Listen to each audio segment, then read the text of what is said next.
Hello everyone, I am Bradley Sward, Associate Professor of Computer and Information Science at the College of DuPage in Glen Ellen, Illinois. And this video today is Day 7, the Treachery of Whales, the 2021 Advent of Code. And I totally regret not being able to get here on time.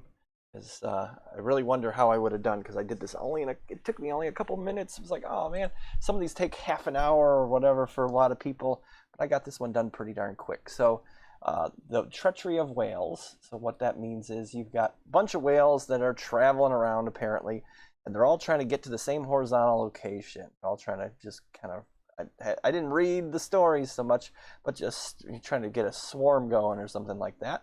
And we're all trying to get them to the same location, but we're trying to figure out, I guess, from just like what's the least amount of fuel we have to use to get everybody to the same location.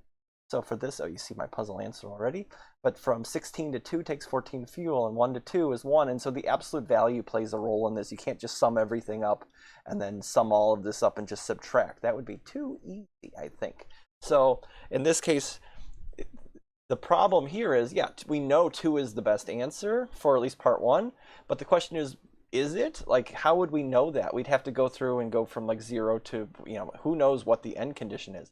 And that's what I did here, where I got my data as always, and I said, okay, the stop positions, let's just try everything from 0 to 10,000.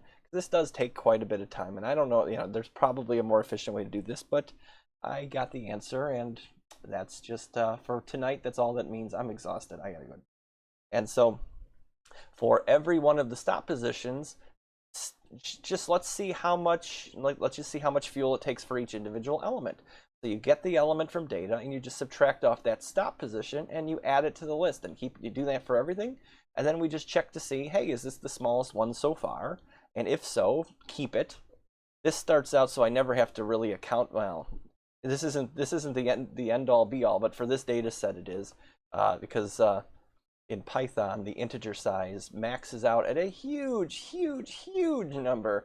Max size isn't even close to big enough. I think this is the 64-bit max size. What is this, 9 billion something? Or 9, whatever. Yeah, that number looks familiar. That looks like the largest 64-bit positive signed integer. So, and we could even have numbers bigger than that, because Python can go off to hundreds and hundreds of digits. I don't know how many is the limit. So if I were advancing this to make this more better, I would figure out what that value is and just that instead of size. But I'm okay for now. And so as you see here, when I run this, let me get rid of this. It takes a little bit of time, but you see that my answer was 300 something thousand, as I was mentioning. I guess I deleted it. I guess I deleted my link. And so my answer is 356,922, which is correct.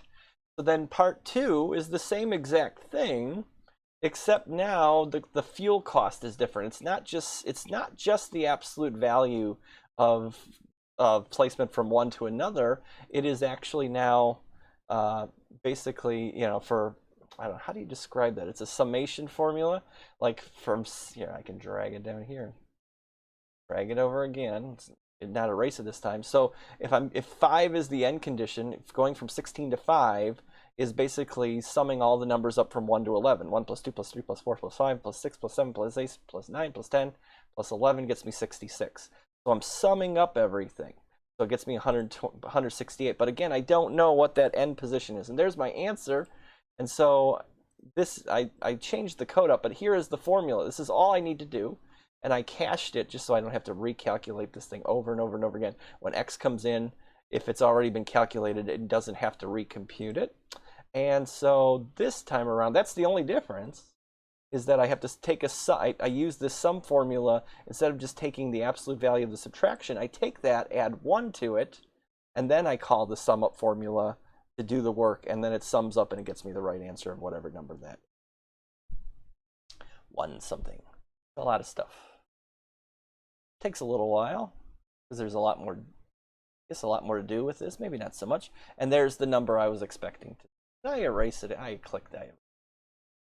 But that covers everything for day 7.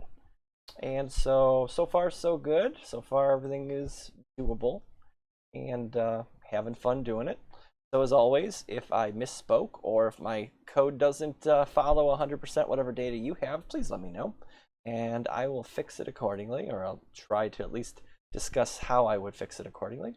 So that covers that. I'm moving on to the Matthew Scroggs Advent of Code here in a couple minutes. Looking forward to tomorrow, and have a great day, everybody. Take care. We'll see you next time.